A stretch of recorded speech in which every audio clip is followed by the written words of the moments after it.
After 6.5 years of me using a Sony camera every single day of my professional career with the camera, I got sent this a few months ago, and it hurts me to say these words. I wish my Sony was as good as this camera. I said it.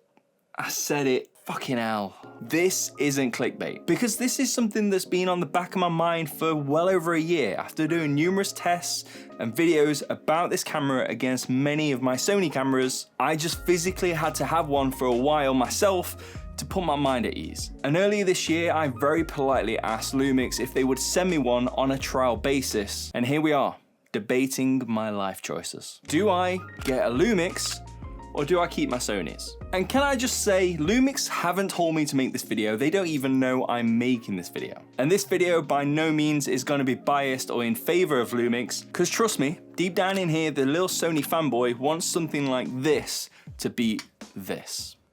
Why wouldn't you? So in this video, I'm going to be giving you a little insight into this massive conflict I've got going on, and why I wish all of the Sony cameras I've ever used was as good as this at this one very particular thing. And that one particular thing every single day has me on the edge of selling all of my Sonys and moving to Lumix. But also, after a few months of using it, there's a few nitpicky things that are so annoying it actually makes me want to launch this out of the closest window.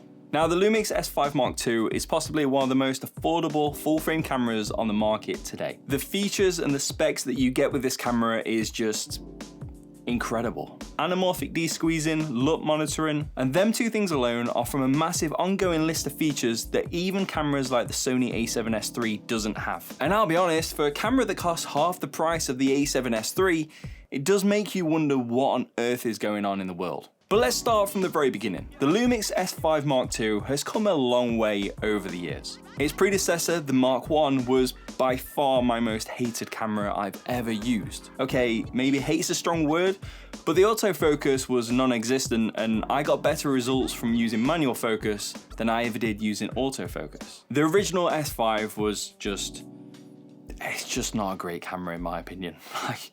I hated it so much.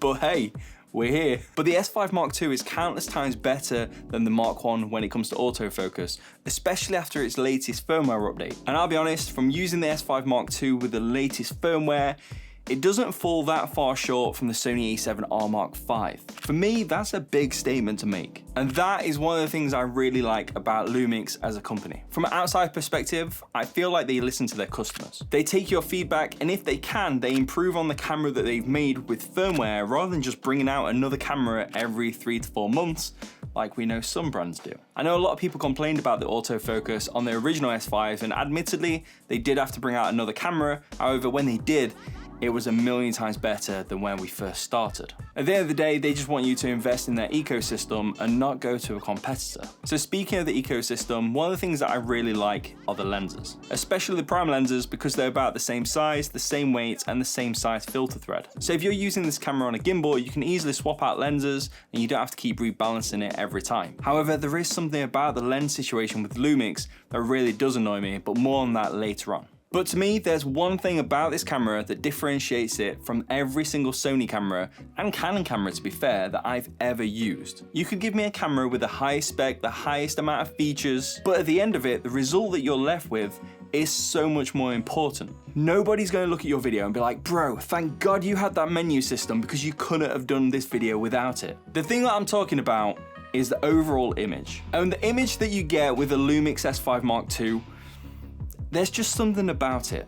I've mentioned it in a few videos before, and it's really hard to put my finger on it, but everything just looks a little more genuine and real. The color looks richer, it looks more real life. And if you've never shot log before, you could probably pick up this camera, shoot in Vlog, and Vlog is just so easy to work with. I can literally apply correction LUT from gamut, and there's very little more you need to do. It just looks phenomenal. I don't really know how else to explain it. But when it comes to the Sony and S-Log3, there's just so many options that you can choose from. And if you dive into all the technical data of how to set up your picture profile in a particular way, you'll spend more time on Google than you will actually creating the videos. Whereas with Vlog, there's just Vlog. Take it or leave it. It just works so well, and perhaps I haven't already mentioned, but It looks really good. And I know you could probably achieve the same result with using a Sony camera or a Canon camera, maybe even Nikon. Let's not talk about Nikon. Let's just leave that in a box over there, never to be opened again. But straight from using the log footage that the camera gives you, I always find myself having to pull down the midtones in the Sonys and constantly tweaking almost every single clip. And all of this takes a little bit of time. But with the Lumix, it's just closer to what I want without doing all of that work. And I ain't the only one that thinks that. It's your fault that I have one of these. I would argue that it's Sony's fault for not being good enough. Okay, so you've used a Lumix, a Canon, a Sony, a Red, a Blackmagic, and a variety of cameras. No matter what, you always come back to the Lumix. What is it about the Lumix that makes you stick with them? When I first tried a Lumix camera, I couldn't believe the image quality and how easy it was to color grade for the price. And it's got professional video features on there that make it easy for someone like me to film on a daily basis, but also it was more video centric than a photography camera because I'm not a photographer. Video features in a tiny little body that's easy to use with a great image. That is pretty much why I've used Lumix ever since.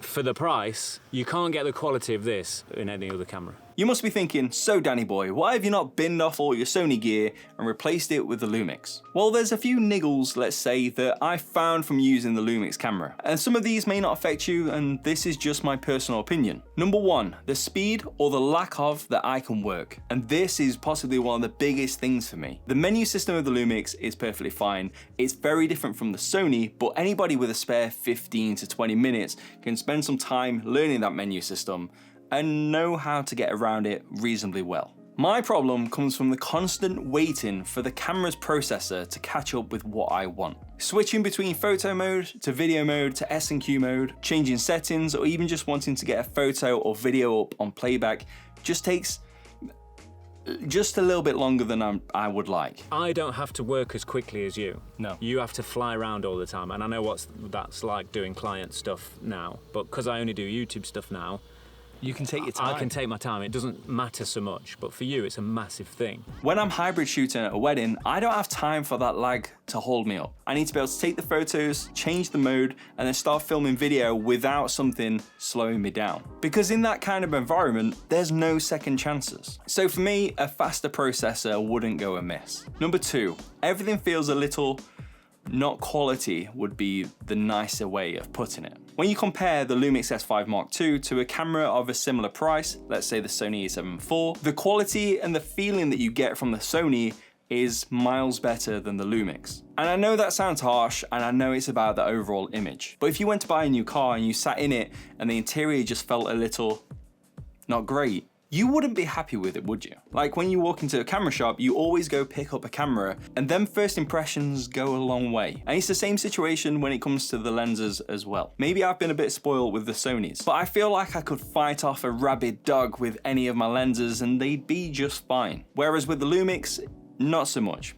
Sorry, Lumix. And this isn't really to do with the camera, however, whilst we talk about lenses, I will just mention it. I feel like the lens selection that Lumix offers at the moment is a little limiting. I could replace most of my Sony lenses with Lumix if I wish. However, lenses like the 100 to 400 and the 200 to 600, Lumix doesn't have an option for that. But admittedly, that doesn't affect everybody, and when you're getting into that kind of range, it is fairly specialized. And if your lens choice isn't available directly from Lumix, you can always go to somewhere like Sigma if you wish. But regardless, it would be nice to one day see Lumix add a few extra lenses to their lineup, because the image quality that you get from the Lumix lenses are some of the nicest images that I've ever had. I have to say, when you look at the overall features and offering that Lumix have for their full frame lineup, I feel like Lumix are very much steering their cameras towards the videographers and not so much the photographers. But saying that, my fourth point is a bit of a shock. 4K with a crop, but no sign of 4K 120. I understand that there's some technical limitations when it comes to 4K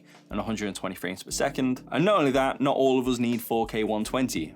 but I do. For me, it's always good to get you out of sticky situations when you need it. It's required artistically for some of the projects that I shoot, and it's the one thing that my Sony a7S Mark III delivers flawlessly every single time. So if I was the boss at Lumix, what would I do in the next 12 to 24 months to take a massive chunk of the market away from my competitors? For me, I really want to see a rival of the a7S Mark III or the FX3. Them two cameras are getting old now, but they still dominate in their field. But to do that, Lumix have to add 100 or 120 frames per second to their cameras in 4K and work on their lens choices to match Sony or even Canon. Lumix have the foundations of an incredible camera. They have a gorgeous image and a lot of features that all of us want in a camera. But for me, it's just missing that little extra piece that makes it perfect. Lumix, you are so close. Everything I've mentioned in this video is entirely my opinion. But here's a question for you. If you were building your perfect dream camera, what features would you have? Let me know down in the comments below. And with that, I'll see you in the next one. Laters.